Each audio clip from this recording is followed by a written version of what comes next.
Yo les gens, j'espère que vous allez bien, je vous retrouve aujourd'hui pour une nouvelle vidéo sur Forza Horizon 5 et je vous propose de partir aujourd'hui pour un nouveau test et amélioration avec la Audi RS5 de 2018 que vous voyez ici, qui est donc la nouveauté de la semaine du Car Pass, donc un DLC payant, et elle est disponible sur le jeu depuis le 9 juin 2022.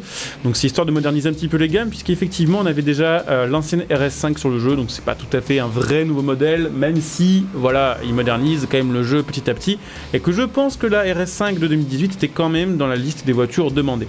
Donc RS5 de 2018 qui est quand même un peu plus stylé esthétiquement que l'ancienne. L'ancienne avait quand même beaucoup moins de travail au niveau des panneaux de carrosserie, là c'est vraiment plus agressif, plus détaillé, plus travaillé. Les jantes sont très jolies d'ailleurs. Donc c'est vrai que si on plisse les yeux, franchement, on fait pas trop la différence avec une ancienne RS5, mais globalement celle-ci est un peu plus agressive et ouais, un peu plus détaillée. Par contre au niveau du moteur, il y a des gros changements. L'ancienne RS5 est en V8 4 litres 2, celle-ci est en V6 2 litres 9. La puissance reste la même, puisqu'on avait 450 chevaux, on a toujours 450 chevaux. Par contre ce qui est assez marrant, c'est que on pourrait se dire qu'en passant du V8 au V6, on perd du poids et qu'on a donc une voiture plus légère. Mais non, en fait on a mis une voiture légèrement plus lourde, à une vingtaine de kilos près. Donc on a aux alentours des 1750 kg, ce qui commence à faire quand même un poids coupé. Mais bon après voilà, on a quand même un moteur assez costaud et on a les 4 roues motrices, donc forcément c'est pas possible de faire un poids plume. Les performances sont par contre elles meilleures que sur l'ancienne RS5, puisque le 0 à 100 passe de 4 secondes 2 à 3 secondes 9 et la vitesse de pointe passe d'environ 305 à environ 310 km/h. Donc je sais pas trop comment c'est possible en ayant une caisse qui a la même puissance, un plus petit moteur et plus lourde que l'ancienne, ils arrivent à faire quelque chose de plus rapide et de plus efficace. Bon après ce que je vous propose, comme d'hab, c'est de la rouler déjà un petit peu d'origine, comme c'est le cas là, hein, je viens juste de la récupérer, puis après on ira regarder les customs, les améliorations, et puis on fera une petite course avec, histoire de voir un petit peu ce que ça peut donner dans une catégorie donnée. Ce sera peut-être un top A selon les améliorations dispo sur cette voiture là. Par contre elle est vraiment giga lourde, hein. Genre c'est un coupé. On va dire que sur le jeu ils l'ont mise probablement en catégorie super berline, mais elle tourne giga mal en fait. Enfin c'est pas qu'elle tourne giga mal, elle tourne plutôt bien vis-à-vis de son poids, mais on sent qu'elle est lourde en fait. On sent qu'elle prend des roulis, ce qui est bizarre en fait pour une caisse un peu moderne. Mais en vrai bon, peut-être qu'avec les améliorations du coup elle sera moins ennuyeuse à rouler que la RS5 d'ancienne génération. Par contre franchement je la trouve très très jolie. Certains diront que Audi c'est ennuyeux, que Audi c'est une marque de vieux.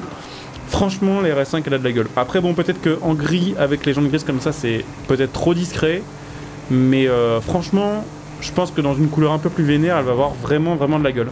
Un peu comme la RS3 de 2020 qui était ajoutée sur le jeu, là aussi le Car Pass. Bon, après, à part ça, le freinage est pas mauvais. Je pense qu'effectivement, les 310, on n'aura pas trop de mal à les avoir. Puis l'accélération est plutôt ok. Faut justement pas oublier qu'on est en classe A et qu'en classe A, on n'a pas non plus des missiles absolus. Donc pour une caisse qui est en A 750, qui fait que 450 chevaux et qui est en 4 roues motrices, elle a une bonne accélération, elle a une bonne Vmax.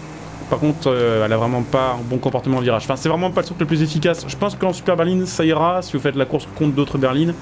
Mais bon, globalement, A est quand même des trucs qui sont bien plus efficaces que ça. Donc je vous propose d'aller... bon, on va se faire quand même un petit test en ligne droite avant d'aller l'améliorer, histoire de voir si on arrive vraiment à choper facilement les 310 km/h annoncés sur le jeu et dans la rubrique performance de chez Audi pour la RS5. On va se faire un petit départ. Hop. Allez, go. En vue intérieure, ça je vous ai pas trop montré l'intérieur qui est plutôt cool aussi. Bah dans le délire moderne Audi, de toute façon, il n'y a pas de surprise à ce niveau-là. Avec bon quand même une petite touche de sportivité, avec une finition un peu sympa, puis des boutons qui clignotent en rouge partout. Après, c'est clairement pas aussi sportif, disons, je trouve, à l'intérieur que la RS3, ce qui est un peu bizarre. Mais je pense que c'est juste une question de finition choisie, parce que sur la RS3, on avait un peu de carbone, je crois. Donc bon, ça a de la gueule, c'est plus stylé que ce que Audi faisait avant, je trouve, pour le coup. Après, c'est... on va dire, toujours assez discret au niveau de la sportivité.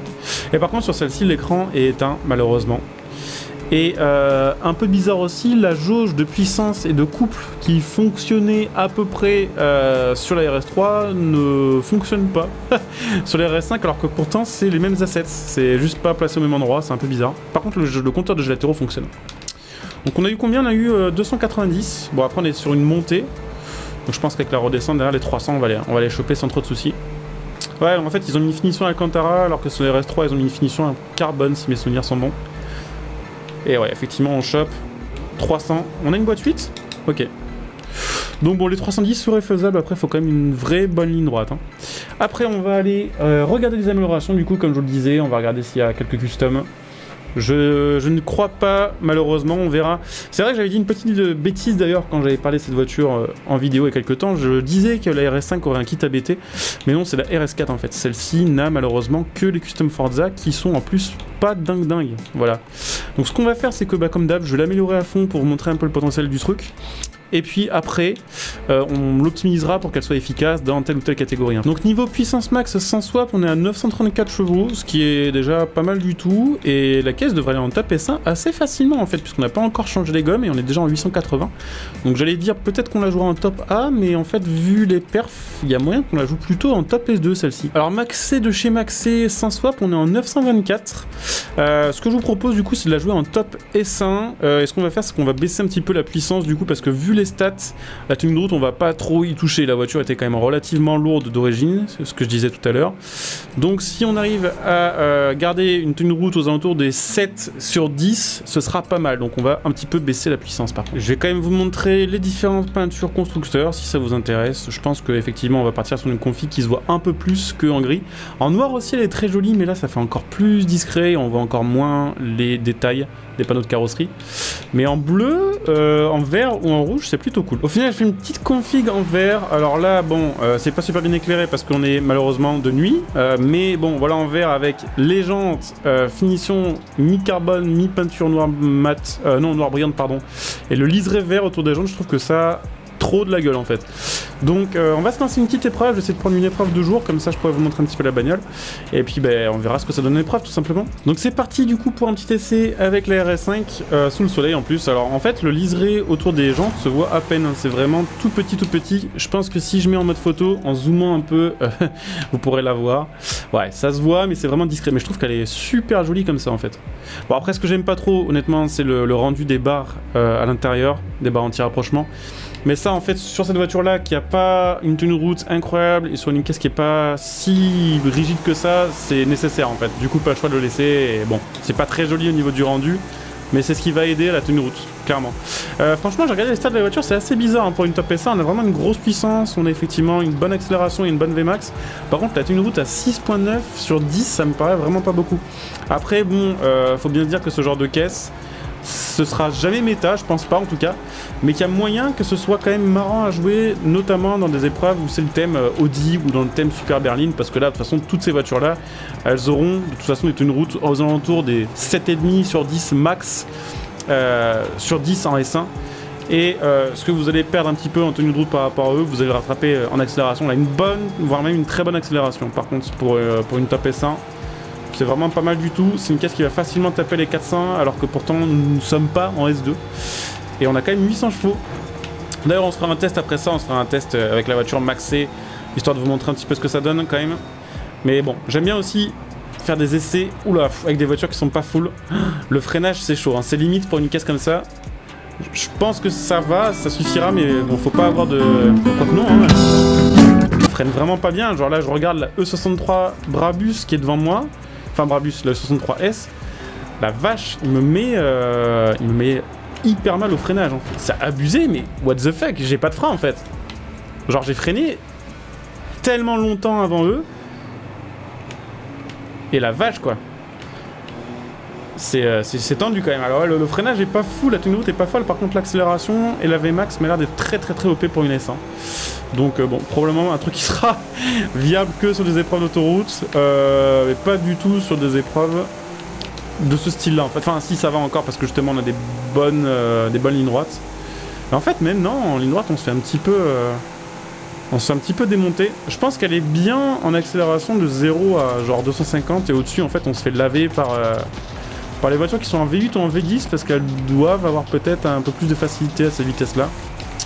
Genre ouais, on se fait laver en accélération par un E63S au-dessus de 250 km/h. Donc bon, résumé de la RS5 en S1, ça accélère bien jusqu'à 250. La VMAX est pas mal, mais à mon avis, on l'atteint pas si vite que ça. Le freinage est vraiment pas terrible, la tenue de route est moyenne. On va dire dans la catégorie Super Berline ça passe, mais on va dire juste en prenant S1, c'est pas fou.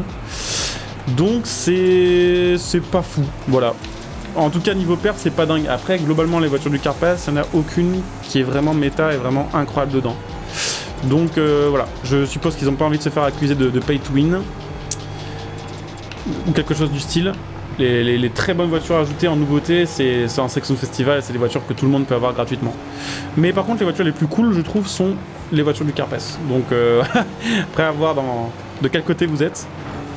Putain, on va pas réussir à les avoir les derniers là. En plus il y a un petit 63, le C63 dans cette catégorie là est un des véhicules qui a la plus grosse accélération. Donc ça va être complexe. Non on va pas les avoir. Dommage, on finit sur le podium quand même. On finit sur le podium mais pas de victoire. Donc c'est parti, on va se faire un petit test d'accélération une VMAX avec la RS5. Sachant que là du coup elle est full sans swap. Donc on a 934 chevaux et on a... J'ai aussi enlevé les barres anti-roulis. Donc on a un petit peu perdu en poids, on est à 1430. Mais du coup la stat de tenue de route a descendu et la stat de freinage aussi pour par contre gagner en accélération et en VMAX. Donc c'est parti, on va se faire un petit test. Je sais pas dans quelle vue me mettre parce qu'en fait l'arrière est vraiment super stylé. Genre les feux sont vraiment top. Mais la vue intérieure j'aime bien aussi pour ce genre de truc. Bon on va rester en extérieur, vous savez quoi. Allez c'est parti. Bon, effectivement ça décolle bien. Elle a 10 en accélération et 10 en départ arrêté. Donc c'est sûr qu'à ce niveau là ça ne déconne pas trop. Je pense qu'il y a moyen qu'effectivement en départ arrêté sur des courtes distances ce soit une des meilleures super berlines. Voilà, s'il y en a qui font du drag avec des allemandes, ça peut vous intéresser. Et puis ouais bah écoutez, le temps qu'on atteint notre vitesse max et le bout de l'autoroute, j'en profite pour rappeler que si vous avez apprécié cette vidéo, vous pouvez évidemment laisser un petit like, vous pouvez évidemment vous abonner, vous pouvez me retrouver en live sur Twitch, vous trouverez ma chaîne Twitch en description et en top commentaire, donc n'hésitez pas à venir me follow pour les prochains lives. Si vous avez Amazon Prime, sachez que vous pouvez soutenir ma chaîne gratuitement en utilisant votre Twitch Prime sur ma chaîne Twitch, ce qui permettra d'avoir plein de bonus totalement gratuitement pour vous. Et puis bien sûr bah, vous pouvez me retrouver sur Twitter, n'hésitez pas à m'y rejoindre si vous voulez être au courant de mes news, si vous voulez m'envoyer des messages ou quoi, n'hésitez pas. Vous pouvez soutenir ma chaîne gratuitement via mes liens de soutien sur cette vidéo pour faire vos achats à prix réduit en plus, donc mon lien Instant Gaming comme d'hab pour acheter vos jeux et vos cartes d'abonnement, mon lien Mattel.net pour acheter vos configs PC, et puis pour ceux qui souhaitent me soutenir sur le long terme, n'hésitez pas à devenir un soutien de ma chaîne via le bouton rejoindre cette vidéo. Ça vous permet aussi de profiter de plein de bonus tout en soutenant la chaîne avec un soutien de taille. Donc n'hésitez pas à jeter un petit coup d'œil. Et puis bah, écoutez, le timing est presque parfait puisqu'on va arriver à 405 km/h et on n'aura pas plus que ça. Allez, je coupe ici, je vous dis à très bientôt. Bonjour à tous, ciao.